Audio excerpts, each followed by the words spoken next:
नमस्कार विद्यार्थी मित्रांनो, तुमचे माझ्या मिशन नवोदय या यूट्यूब चॅनलमध्ये स्वागत आहे। आज आपण जवाहर नवोदय विद्यालय प्रवेश परीक्षेमधील विभाग 2 अंकगणित या विषयातील स्वाध्याय 1.1 मधील प्रश्नांवर चर्चा करणार आहोत। त्यापूर्वी आपण जवाहर नवोदय विद्यालय प्रवेश परीक्षेचे स्वरूप काय आहे ते थोडक्यात समजून घेऊया। या परीक्षेमध्ये 3 विभाग असतात। एक आहे मानसिक क्षमता चाचणी, दुसरा विभाग आहे अंकगणित आणि तिसरा आहे भाषा। मानसिक क्षमता चाचणीवर 40 प्रश्न विचारले जातात, अंकगणितावर 20 प्रश्न विचारले जातात आणि भाषेवर 20 प्रश्न विचारले जातात। मानसिक क्षमता चाचणीमधील 40 प्रश्नासाठी 50 गुण आहेत, अंकगणितामधील 20 प्रश्नासाठी 25 गुण आहेत आणि भाषेमधील 20 प्रश्नासाठी 25 गुण आहेत। एकूण प्रश्नसंख्या होते 80 आणि गुण होतात 100, म्हणजे एका प्रश्नाला 1.25 गुण आहेत आणि या परीक्षेसाठी वेळ आहे 2 तास। तर मानसिक क्षमता चाचणीमधील प्रश्न हे फक्त आकृत्यावरती असतात आणि अंकगणितामधील प्रश्न गणितावर असतात, गणितावरील उदाहरणे असतात आणि भाषेमधील प्रश्न हे उतार्यावर असतात। 4 उतारे विचारले जातात आणि त्यावर प्रश्न विचारतात। भाषेमध्ये व्याकरणाचा अजिबात समावेश नाही। तर असं हे जवाहर नवोदय विद्यालय प्रवेश परीक्षेचं स्वरूप आहे। तर यानंतर आपण अंकगणितामधील स्वाध्याय 1.1 मधील प्रश्नांवर चर्चा करणार आहोत। मग आपण स्वाध्याय 1.1 मधील प्रश्नांवर चर्चा करूया। पहिला प्रश्न आहे 7,53,357 ही संख्या पुढीलपैकी कोणती? आता ही संख्या आपण अगोदर लिहूया आणि या संख्येमधील जे अंक आहेत त्या अंकाचे स्थान आपण पाहूया। एकक, दशक, शतक, हजार, 10,000 आणि लक्ष, म्हणजे 7,53,357 ही अंकामध्ये दिलेली संख्या ती आपल्याला अक्षरामध्ये ओळखायची आहे। आता पहिला पर्याय आहे ए 753,357, हा होऊ शकत नाही। बी पर्याय आहे 753,357, यातील 753,000 बरोबर आहे, परंतु 357 हे चुकीचं आहे। पर्याय सी आहे 753,357, हा पर्याय बरोबर आहे। 753,000 आणि 357 म्हणून पर्याय सी हे उत्तर बरोबर आहे।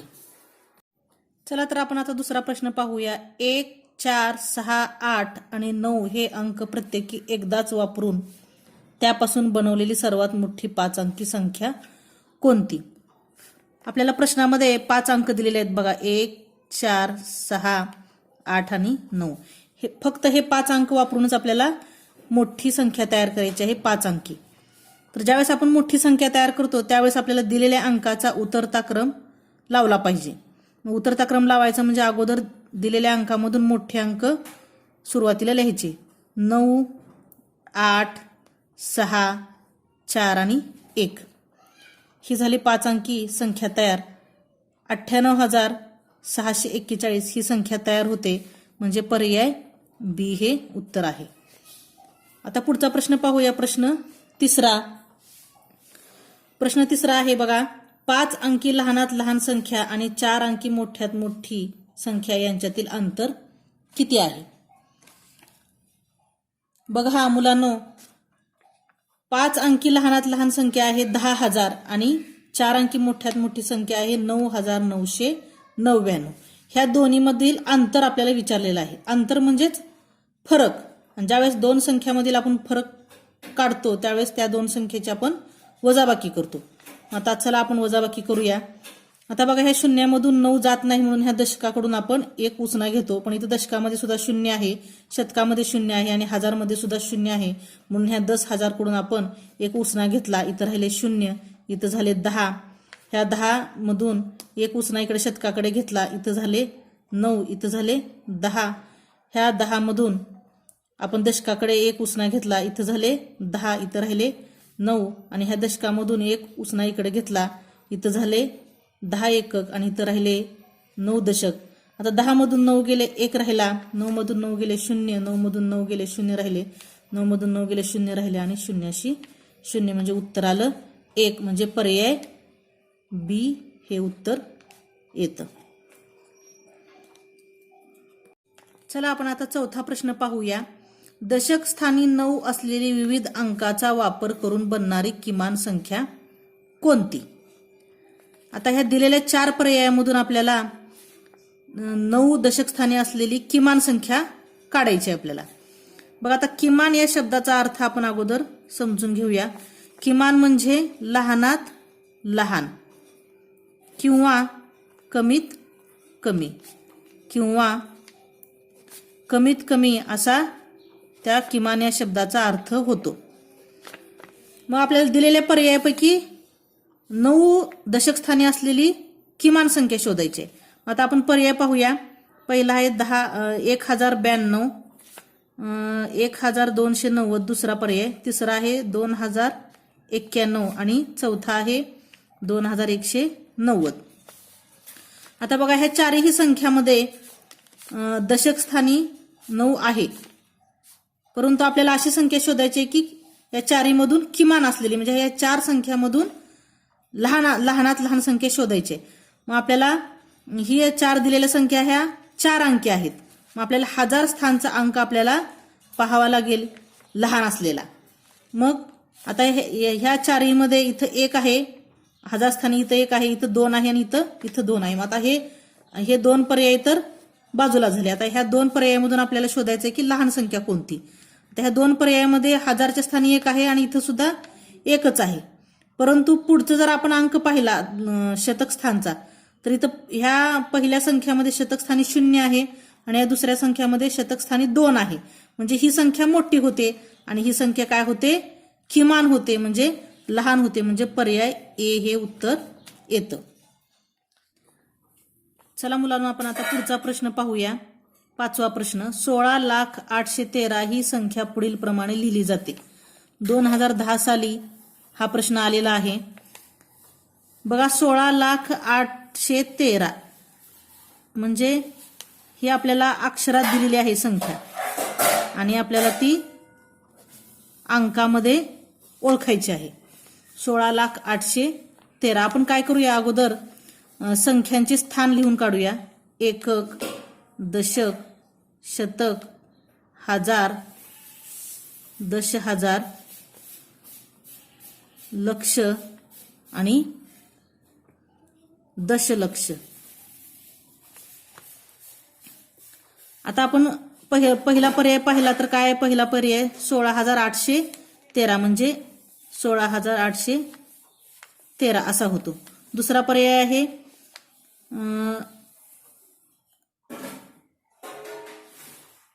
1,60,830, 1,60,830 आणि तिसरा पर्याय आहे 1,60,813 आणि चौथा पर्याय आहे बघा 16,813. बघा म्हणजे आपण ह्या संख्या सगळ्या लिहून काढल्यानंतर आपल्याला समजतं की पर्याय काय येतो? डी येतो. म्हणजे पर्याय डी हे उत्तर आहे. चला आता आपण पुढचा प्रश्न पाहूया. 6वा. कमाल ते किमान अशा क्रमांमध्ये संख्यांचा कोणता गट आहे? 2015 साली हा प्रश्न आलेला होता. बघा आता आपण ह्या 2 शब्दांचा अर्थ अगोदर आपण समजून घेऊया. कमाल म्हणजे जास्तीत जास्त किंवा मोठ्यात मोठा आणि किमान म्हणजे लहानात लहान किंवा कमीत कमी. आता प्रश्नामध्ये आपल्याला विचारले की कमाल ते किमान असा क्रम संख्यांचा कोणता आहे? तर कमाल ते किमान म्हटल्यानंतर आपल्याला अगोदर मोठ्यात मोठी संख्या आणि मग नंतर शेवटी लहान संख्या असा गट शोधायचा आहे. म्हणजे उतरता क्रम आपल्याला संख्यांचा उतरता क्रम शोधायचा आहे. आता पहिला पर्याय आपण पाहूया. बघा पहिल्या पर्यायामध्ये संख्या आहे 81,427 आणि 2 नंबरची संख्या आहे 16,378 आणि 3 नंबरची संख्या आहे 82,341. हा उतरता क्रम होऊ शकत नाही कारण ही तिसरी संख्या काय आहे? ह्या पहिल्या संख्येपेक्षा मोठी आहे. आता पर्याय बी पाहूया आपण. पहिली संख्या आहे 16,378, दुसरी आहे 73,178. हा पण उतरता क्रम होऊ शकत नाही, कारण ही लहान आहे आणि ही मोठी संख्या आहे, म्हणून पर्याय बी सुद्धा होऊ शकत नाही. आता पर्याय सी पाहूया. 81,427 आणि दुसरी संख्या आहे 82,341. हा सुद्धा पर्याय होऊ शकत नाही, कारण 81,000 हे लहान आहे आणि 82,000 हे मोठं आहे. म्हणजे हा इथं चढता क्रम होऊ शकतो, उतरता होऊ शकत नाही. म्हणून आता पर्याय डी हे उत्तर येतं. तरी आपण पर्याय डी पाहूया. बघा, पहिली संख्या आहे 82,341, दुसरी आहे 81,427 आणि तिसरी आहे 63,178 आणि चौथी आहे 13,378. म्हणजे इथं संख्यांचा काय झालेला आहे, उतरता क्रम लावलेला आहे. म्हणजे कमाल ते किमान, म्हणजे मोठ्यापासून लहानाकडे असा हा क्रम लावलेला आहे. म्हणून पर्याय डी हे उत्तर येतं. पुढचा प्रश्न आपण 7वा प्रश्न पाहूया. 1, 0, 3, 4 आणि 5 हे अंक वापरून बनणारी लहानात लहान विषम संख्या आहे. म्हणजे आपल्याला 1, 0, 3, 4, 5 हे अंक वापरून लहानात लहान आणि विषम संख्या तयार करायची आहे. म्हणजे 2 अटी आपल्याला दिलेल्या आहेत की हे अंक वापरून तयार झालेली संख्या ही लहानात लहान असली पाहिजे आणि ती विषम असली पाहिजे. विषम संख्या म्हणजे काय, की ज्या संख्येच्या एकक स्थानी 1, 3, 5, 7 आणि 9 हे अंक असतात त्या संख्येला विषम संख्या असे म्हणतात. तर आता हे अंक आपण लिहून काढूया. आपण ज्यावेळेस लहानात लहान संख्या तयार करतो त्यावेळेस आपण दिलेल्या अंकाचा चढता क्रम लावतो.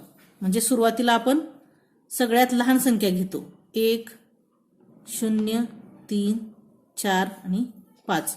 म्हणजे ह्या अंकाचा आपण चढता क्रम लावलेला आहे. 0 आपण सुरुवातीला घेऊ शकत नाही. जर 0 आपण सुरुवातीला घेतलं तर मग ती 4 अंकी संख्या तयार होते आणि मग 5 अंकी होत नाही. आपल्याला इथं 5 अंक वापरून संख्या तयार करायची आहे. आणि आपण आता आपली ही संख्या तयार झालेली आहे 10,345. ही काय आहे, लहानात लहान सुद्धा आहे आणि विषम सुद्धा आहे. विषम का आहे, कारण एकक स्थानी 5 आहे आणि 3 सुद्धा आपण इथे एकक स्थानी घेऊ शकलो असतो. परंतु जर 3 आपण एकक स्थानी घेतलं तर 5 हे शतक स्थानी आलं असतं आणि ती संख्या मग लहानात लहान झाली नसती. म्हणून आपण 5 हे एकक स्थानी घेतलेलं आहे. अशा प्रकारे लहानात लहान विषम संख्या 10,345 तयार झालेली आहे. म्हणजे पर्याय ए हे उत्तर येतं. पुढचा प्रश्न 8वा प्रश्न आपण आता पाहूया. जर प्रत्येक ओळ, प्रत्येक स्तंभ आणि प्रत्येक कर्ण यामध्ये लिहिलेल्या संख्यांची बेरीज समान असेल तर एक्स, वाय आणि झेड यांच्या किमती क्रमशः लिहा. क्रमशः म्हणजे एक्स ची 1 नंबरला, वाय ची 2 नंबरला आणि झेड ची 3 नंबरला किंमत आली पाहिजे. हा प्रश्न 2014 साली आलेला होता. तर आता इथं बघा, ओळ म्हणजे ही आडवी ओळ आहे. 8, 1 आणि एक्स, 3 वाय आणि झेड आणि 4, 9, 2 ह्या ओळी आहेत. 8, 3, 4, 1 वाय 9 आणि एक्स, झेड 2 हे स्तंभ आहेत आणि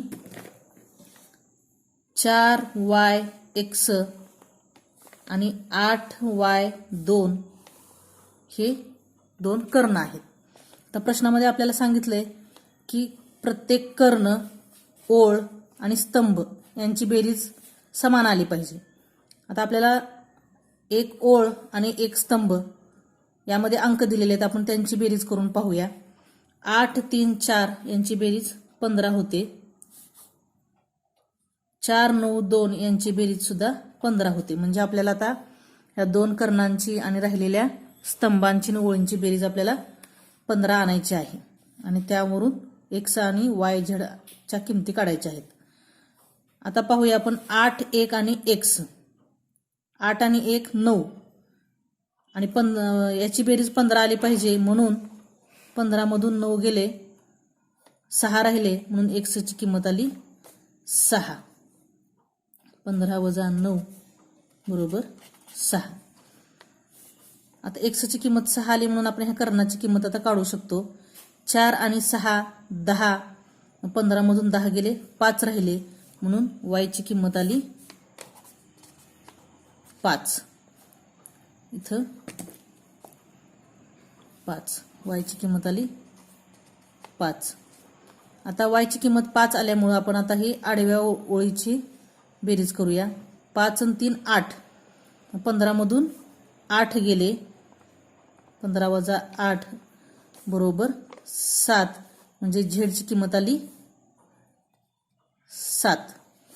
आता झेडची किंमत 7 आल्यामुळे आपण आता ह्या स्तंभाची बेरीज करून पाहूया.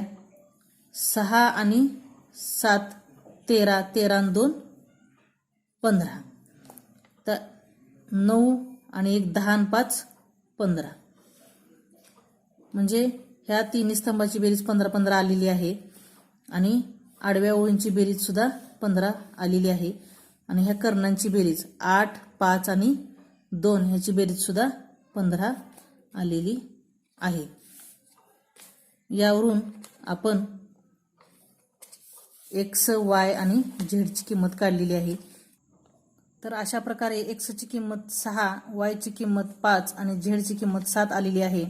म्हणजे अनुक्रमे 6 5 आणि 7 हा पर्याय आपल्याला शोधायचा आहे आणि तो पर्याय आहे ए. म्हणजे प्रश्न 8व्याचं उत्तर आलं आहे ए. अशा प्रकारे आपला स्वाध्याय 1.1 हा इथे संपलेला आहे. तुम्हाला माझा व्हिडिओ आवडला तर नक्कीच लाईक करा, शेअर करा आणि सबस्क्राईब करा. धन्यवाद विद्यार्थी मित्रांनो. पुन्हा भेटूया पुढच्या व्हिडिओमध्ये.